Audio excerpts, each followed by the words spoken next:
Halo semuanya, kembali lagi bersama saya Michael. Di video kali ini kita akan bahas update market crypto, dimana kita mungkin menjelaskan beberapa events ya di minggu ini. Mungkin akan menjadi salah satu minggu yang cukup besar juga. Kita akan bahas juga kira-kira altcoin atau kripto yang berpotensi bagaimana. Kita juga update mengenai analisa teknikal Bitcoin. Basically kita akan mencoba untuk mengcover semuanya, update di minggu ini apa yang harus kita perhatikan gitu ya. Jadi kalau misalnya teman-teman suka video ini, jangan lupa untuk share videonya, like ataupun subscribe. Mungkin kita bisa targetkan 380 likes di video kali ini.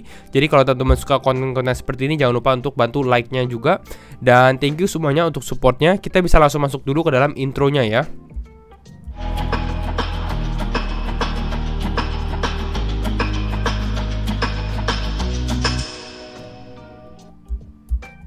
Ya, kalau kita bahas sekarang mengenai market crypto in general, di mana Bitcoin saat ini di area 42.100, 42.095, lebih ke arah sideways, ada sedikit mengalami koreksi sebenarnya gitu ya. Sebelumnya Jumat Sabtu kan mengalami kenaikan.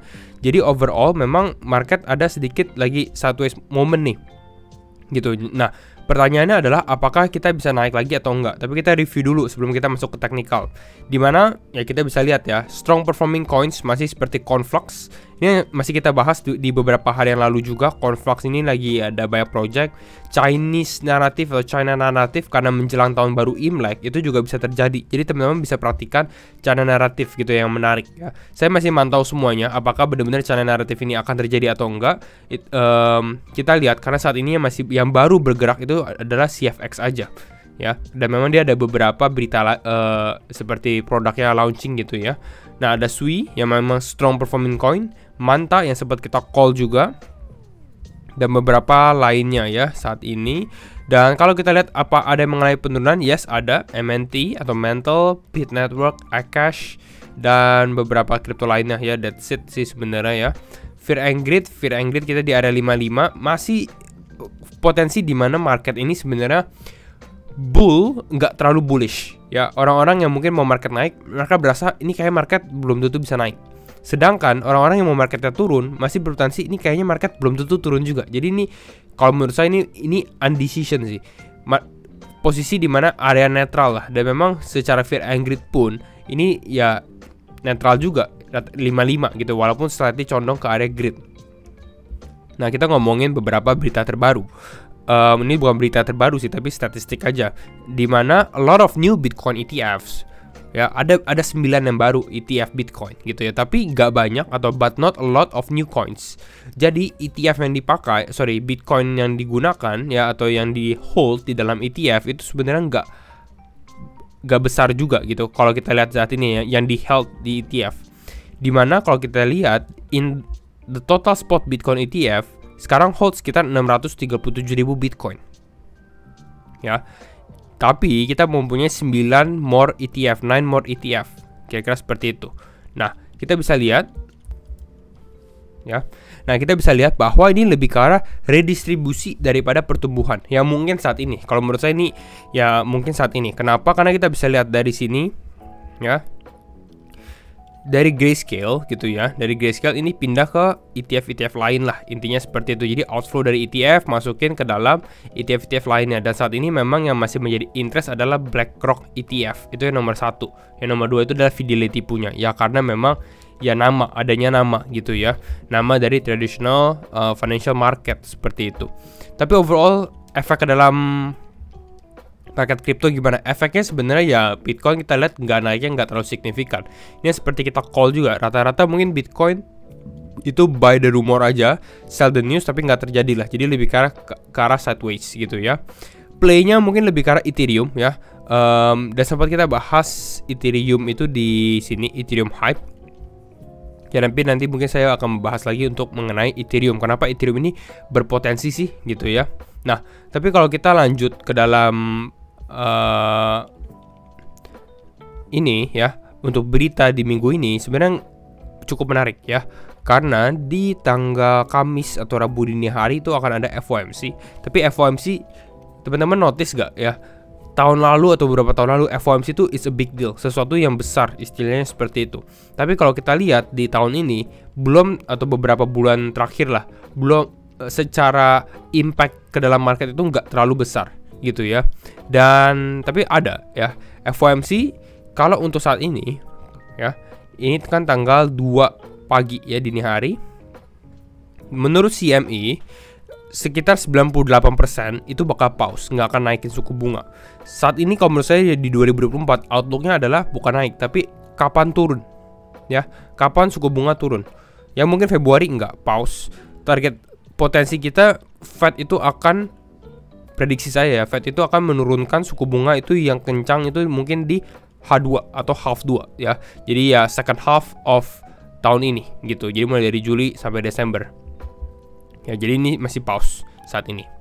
Nah, ada FOMC. Nextnya juga hari Jumat itu ada Unemployment NFP. Ya, ini jam 8:30 ya. Kalau kita lihat untuk crypto kalender di sini dari Bread and Butter, ada beberapa hal ya. Evergrande ini nggak terlalu efek ya. Waktu itu sempat turun gara-gara Evergrande. Kalau teman-teman ingat, ini perusahaan asal China, properti. Tapi yang untuk khusus crypto itu ada di 30 Januari, OP atau Optimism, itu dia akan ada unlock supply 2,5%. Menurut saya ini nggak terlalu besar sih sebenarnya, secara unlock supply 2,5% ini. Lebih besar mungkin di YDX ya, di YDX 10,6%. Tapi bisa jadi ini juga udah price in, karena orang-orang sudah tahu bahwa di YDX ini akan terjadi unlock.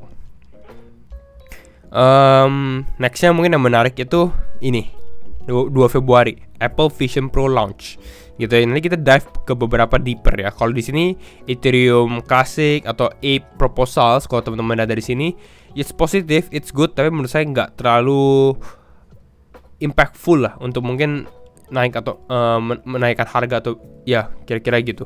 Nggak terlalu impactful. Nah, yang menarik apa? Yang menarik yang pertama, Jup ya, atau Jupiter.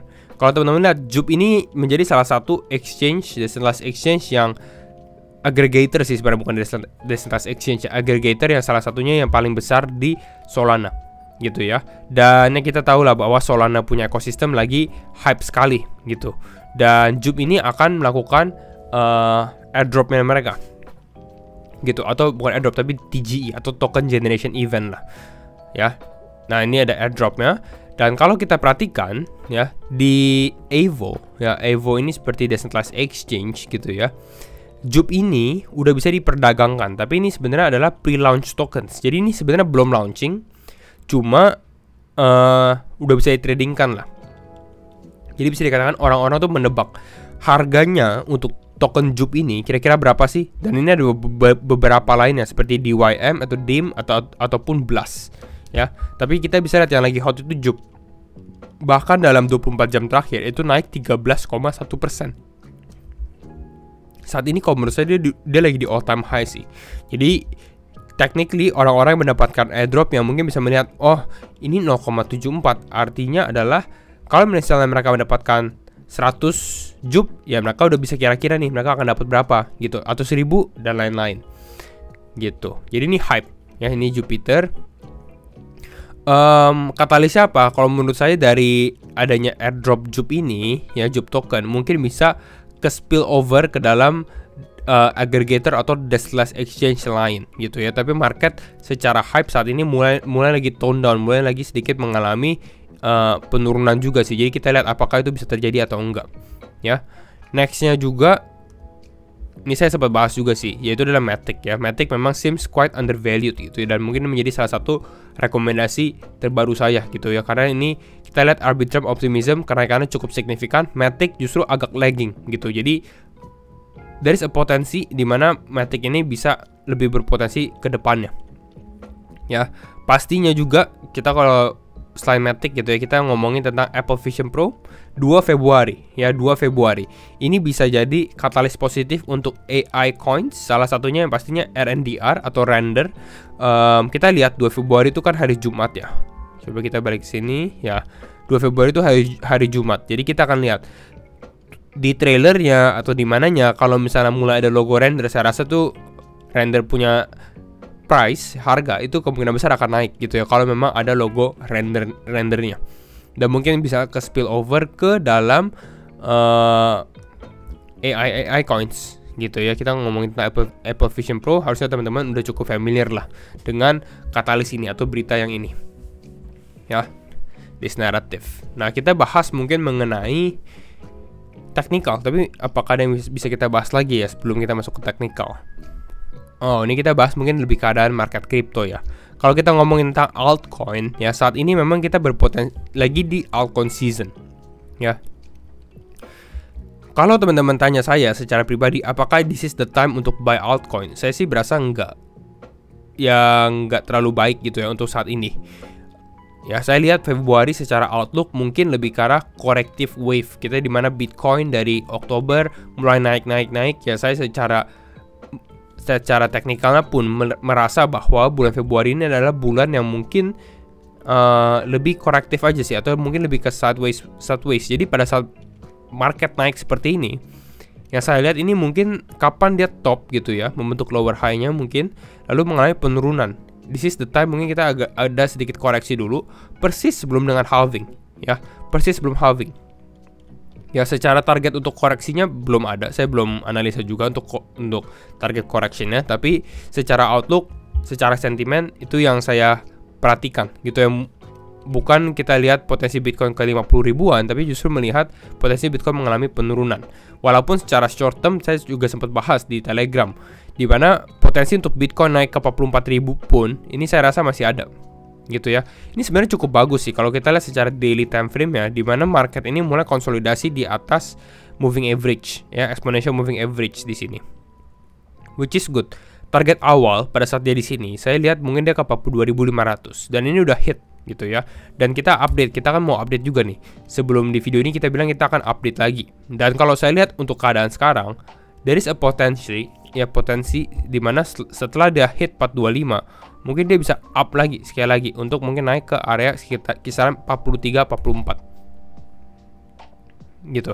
Ini menjadi target saya, di mana market soalnya nggak terlalu bearish juga kalau kita lihat secara sentimen. Jadi ya potensi untuk market naik di sini mungkin let's say ke 44 ada potensi gitu ya. Baru mungkin dari sini corrective wave mulai gitu ya, mulai ada koreksi sedikit menjelang mungkin berpas-pasan juga sebenarnya dengan FOMC. We'll see apakah pas FOMC ya, berarti sekitar Kamis dini hari Rabu gitu ya, berarti di area ini ya mulai ada koreksi gitu. Ini sih ya secara outlook untuk saat ini kalau saya lihat dari Bitcoin juga. Tadi kita ngomongin tentang altcoin season gitu ya. Sebenarnya the best time untuk buy altcoin pastinya itu pada saat Bitcoin lagi performing, Bitcoin season mungkin lagi di bawah sini gitu. Kita lihat apakah altcoin season yang kita alami ini benar-benar altcoin season yang terjadi. Saya rasa altcoin season itu yang benar akan terjadi itu mungkin relatif masuk ke dalam menjelang akhir tahun 2024 gitu. Jadi this altcoin season ya it's good ya, market mulai naik, tapi secara Bitcoin dominance pun relatif masih di cukup atas. Kalau teman-teman lihat di sini ya, kalau teman-teman lihat Bitcoin dominance ini masih cukup di atas kisaran 52%. Itu masih cukup tinggi ya kalau kita bandingkan di beberapa previous year. Lihat 2021. Ini nih dip ini ya, pada saat turun di sini, teman-teman lihat di sini ya, dari 72 turun ke 40%. Ini baru namanya benar-benar altcoin season nih. Ini terjadi kapan nih? Desember sampai Mei. Ini baru altcoin benar-benar performing. Hampir seluruh altcoin mungkin naik 5-10 kali gitu ya, in relative 6 months doang. Jadi ini benar-benar yang lagi hot-hotnya kalau menurut saya. Hopefully itu bisa terjadi. Ini kan bull market sebelumnya nih, 2020-2021. Hopefully itu bisa terjadi di bull market ini kalau kita ngalamin, definitely gitu ya.